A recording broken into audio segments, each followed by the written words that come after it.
Good morning, class. Yesterday I discussed this topic, but due to some connectivity problem,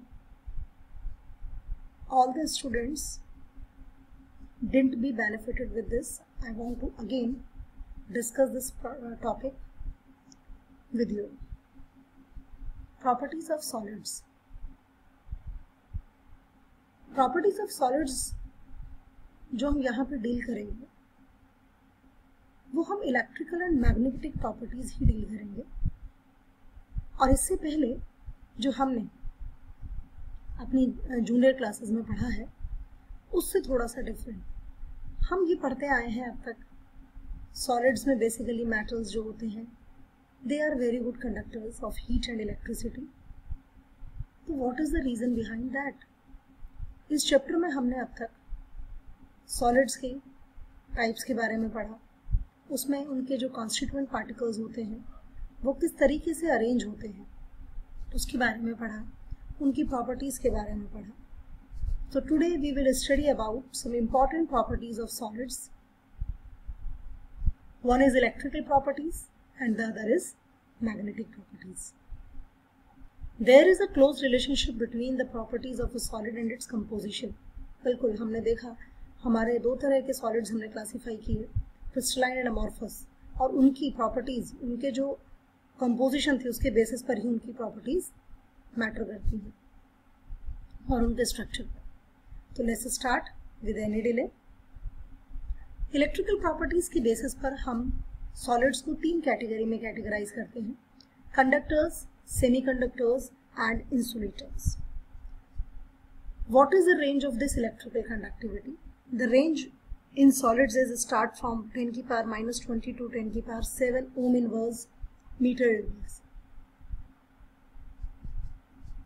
More the value of electrical conductivity, more is the conductivity. So conductors वो होंगे जिनमें highest range जो है जो बिल्कुल highest end की तरफ जाएगी, और insulators वो होंगे जिनमें जो ये रेंज है बिल्कुल लोएस्ट वैल्यू की तरफ जाएगी।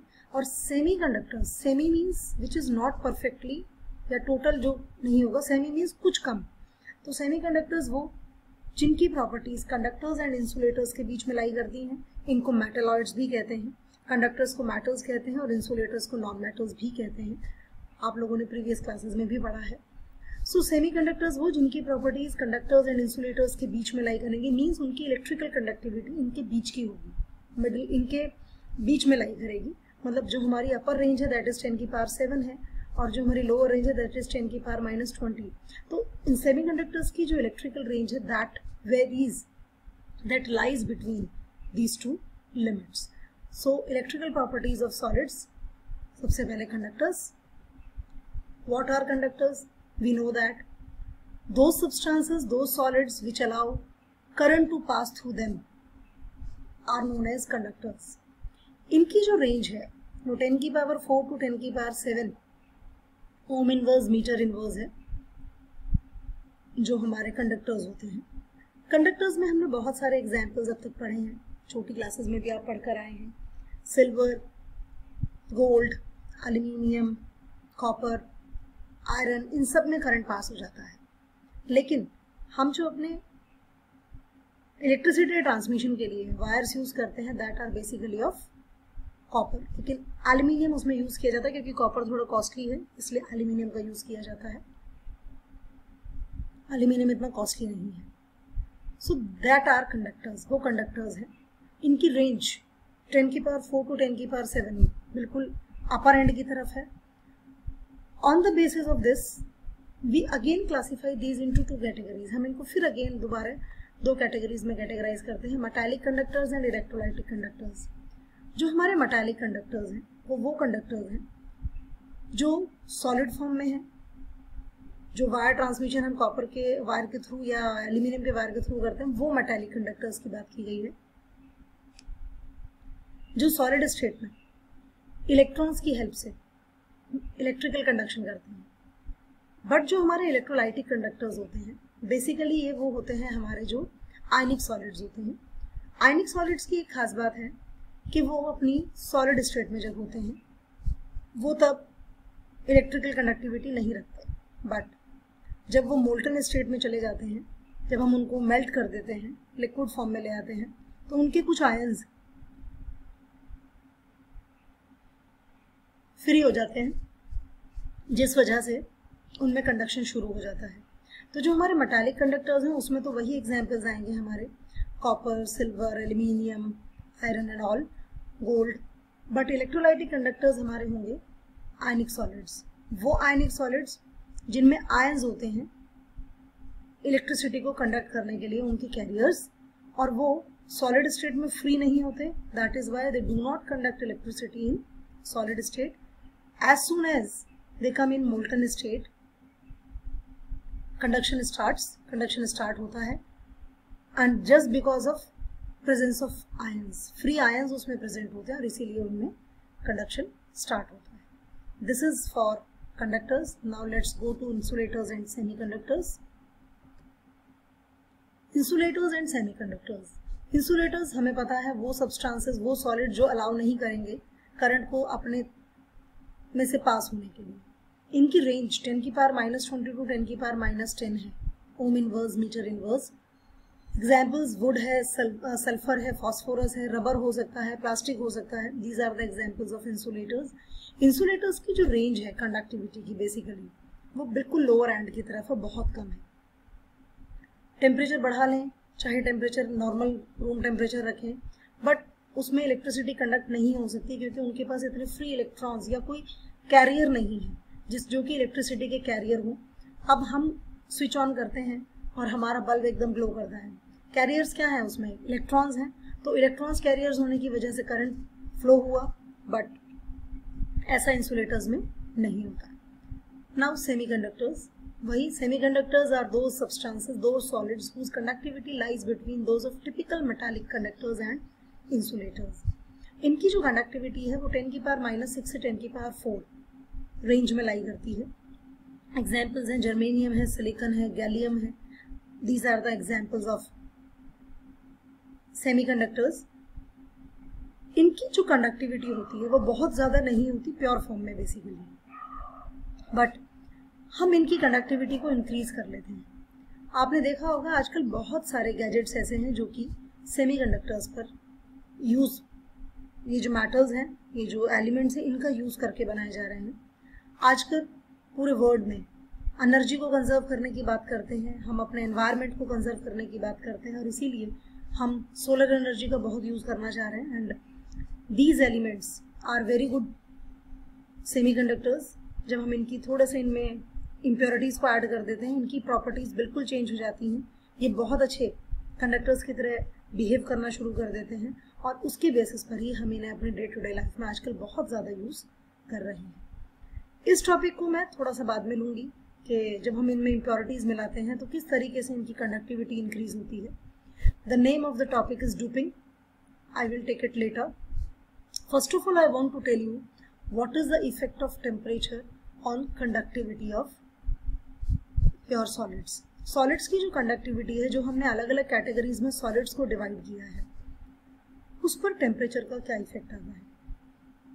अगर हम एक्सपेरिमेंटल जो हमारे रिकॉर्ड्स हैं या जो हमारी एक्सपेरिमेंटल ऑलरेडी हमारे एक्सपेरिमेंट्स के थ्रू हमारे रिजल्ट्स आए हुए हैं, अगर हम उनको कंसिडर करें तो हमें क्या मिलता है? हमें ये देखने को मिलता है कि जो हमारे मेटल्स हैं, जो हमारे सॉलिड कंडक्टर्स हैं, उनकी कंडक्टिविटी टेम्परेचर इंक्रीज करने पर डिक्रीज होती है।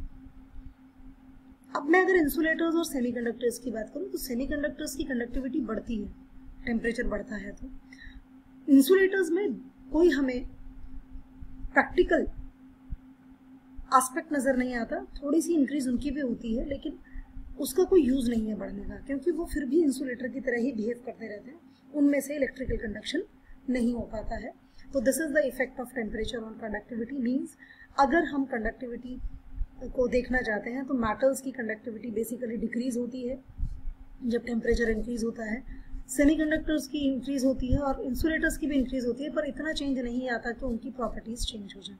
सेमीकंडक्टर्स की थोड़ी सी इंक्रीज होती है। तो नाउ लेट्स अंडरस्टैंड कि ऐसा क्यों है कि हमारे जो कंडक्टर्स हैं उनमें इतनी जल्दी कंडक्शन है, इलेक्ट्रिकल कंडक्शन। सेमीकंडक्टर्स में भी हो जाता है लेकिन इंसुलेटर्स में नहीं होता। तो we will understand this topic on the basis of band theory. तो see what is band theory, band theory क्या है और बैंड थ्योरी में किस तरीके से जो हमारे सॉलिड्स हैं उनके स्ट्रक्चर से, उनकी कंपोजिशन से वो रिलेट करती है। बैंड थ्योरी, बैंड थ्योरी को आप इस तरीके से समझिए, आपको पता है आपके जो मेटल्स हैं वो एटम से बने हैं, मॉलिक्यूल से बने हैं या आयंस से बने हैं। जैसे इलेक्ट्रोलाइटिक कंडक्टर की अगर मैं बात करूं तो वो आयंस से बने हैं। हमारा बेसिक कंस्टिट्यूएंट या तो एटम होगा या मॉलिक्यूल होगा या आयन होगा। आप लोगों को क्लास 11th में मॉलिक्यूलर ऑर्बिटल थ्योरी पढ़ाई गई थी और आपको बताया गया था कि जो एटॉमिक ऑर्बिटल्स होते हैं, जब वो एटॉमिक ऑर्बिटल्स एक दूसरे के साथ कंबाइन होते हैं, क्योंकि हर एक एलिमेंट को स्टेबिलिटी चाहिए अपनी लाइफ में, उसको अपना ऑक्टेट बेसिकली पूरा हुआ चाहिए। उस कंडीशन के लिए हमारे जो एटॉमिक ऑर्बिटल्स हैं वो एक दूसरे के साथ, दूसरे एटॉमिक ऑर्बिटल्स के साथ शेयरिंग करते हैं, ठीक है, ओवरलैप करते हैं, बॉन्ड्स बनते हैं और वही एटॉमिक ऑर्बिटल्स से हमारे मॉलिक्यूलर ऑर्बिटल्स बनते हैं। We know that molecular orbitals हमारे दो तरह के होते हैं, bonding molecular orbitals and anti bonding molecular orbitals. So ये जो हमारे bonding and anti bonding molecular orbitals बनते हैं, इन्हीं से हमारा जो मेटल है या हमारा जो सब्सटेंस है, हमारा जो सॉलिड है, उसी में कुछ बैंड्स बन जाते हैं। उसकी वजह से मतलब एरियाज बन जाते हैं। बैंड्स मतलब यू कैन रिप्रेजेंट देम, हम उन्हें बैंड की तरह रिप्रेजेंट कर सकते हैं कि this is the band, this is the, और यहाँ से यहाँ तक इलेक्ट्रॉन जाएगा, यहाँ से यहाँ तक इलेक्ट्रॉन ट्रेवल करेगा तो कंडक्शन होगा। तो वही बैंड्स की बनने की वजह से हमने इस थ्योरी का नाम दिया है बैंड थ्योरी।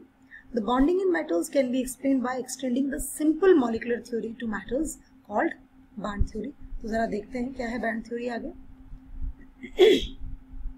जब दो एटॉमिक ऑर्बिटल्स कंबाइन करते हैं, they produce both a non bonding and an anti bonding molecular orbital. ये मैंने आपको पहले बताया। एटॉमिक ऑर्बिटल्स कंबाइन हुए, मॉलिक्यूलर ऑर्बिटल्स बने। मॉलिक्यूलर ऑर्बिटल्स दो तरह के बनेंगे, एक बॉन्डिंग बनेगा, एक एंटी बॉन्डिंग। बॉन्डिंग की जो एनर्जी होगी वो एटॉमिक ऑर्बिटल, मॉलिक्यूलर ऑर्बिटल जो बना है उससे कम होगी, और एंटी बॉन्डिंग की जो एनर्जी होगी वो उससे ऊपर होगी। आपको मॉलिक्यूलर ऑर्बिटल थ्योरी याद है, जब हमने दो तरह के स्ट्रक्चर्स N2B2 C2 वाले करे थे, उनके मॉलिक्यूलर ऑर्बिटल डायग्राम बनाए थे। उसमें हम लोअर एंड पर बॉन्डिंग ऑर्बिटल्स को रखते थे, अपर एंड पर एंटी बॉन्डिंग को रखते थे और उनके मिडल में मॉलिक्यूलर ऑर्बिटल को रिप्रेजेंट करते थे in that molecular orbital diagram. उसका पर्पज ये है क्योंकि एंटी बॉन्डिंग की जो एनर्जी है वो हायर होती है मॉलिक्यूलर ऑर्बिटल से। बॉन्डिंग एनर्जी, जो बॉन्डिंग हमारे ऑर्बिटल्स हैं उनकी जो एनर्जी है वो कम होती है, तो इसीलिए मॉलिक्यूलर ऑर्बिटल को बीच में रखा है और एंटी बॉन्डिंग की एनर्जी ज़्यादा है और बॉन्डिंग की कम है, और ऊपर की तरफ एनर्जी बढ़ती है। तो हम अपने मॉलिक्यूलर ऑर्बिटल डायग्राम में यही करते हैं। This is the reason. ये जो हमारे बॉन्डिंग ऑर्बिटल्स हैं, actually what they form the valence band. वो वैलेंस बैंड बनाते हैं। मैंने अभी कहा ना आपसे कि इन ऑर्बिटल्स के बेसिस पर अलग अलग एरियाज बन जाते हैं, बैंड्स जिनको हमने कहा, और उन वही है हमारी बैंड थ्योरी। तो हमारे जो ये बॉन्डिंग ऑर्बिटल्स हैं, जो अब अगर हम एक शीट लें मेटल की तो उसमें मिलियंस ऑफ एटम्स होंगे, मिलियंस ऑफ एटॉमिक ऑर्बिटल्स होंगे, और जब वो कंबाइन होते हैं तो मॉलिक्यूलर ऑर्बिटल बनेंगे, उनका नंबर भी बहुत हाई होगा। तो हमारे पास बहुत सारे बॉन्डिंग और बहुत सारे एंटी बॉन्डिंग ऑर्बिटल्स बनकर आएंगे। तो ये जो हमारे बॉन्डिंग ऑर्बिटल्स हैं, मॉलिक्यूलर ऑर्बिटल्स बेसिकली, उस बैंड, जो बैंड वो बनाते हैं, that is known as valence band, क्योंकि उसमें इलेक्ट्रॉन्स प्रेजेंट है। अगर मैं एंटी बॉन्डिंग की बात करूं तो एंटी बॉन्डिंग बनाता है हमारा कंडक्शन बैंड, उसमें इलेक्ट्रॉन्स जाएंगे। अगर बॉन्डिंग इलेक्ट्रॉन जो है वो एंटी बॉन्डिंग में पहुंच जाए, मतलब अगर वैलेंस बैंड से निकलकर इलेक्ट्रॉन कंडक्शन बैंड में पहुंच रहा है, इट मीन्स वो इलेक्ट्रिकल कंडक्टिविटी रखता है सब्सटेंस। अगर ऐसा है, मैं इस वीडियो को अभी और नेक्स्ट वीडियो में कंटिन्यू करूंगी, तो उसको जरा ध्यान से देखते रहिए। Thank you.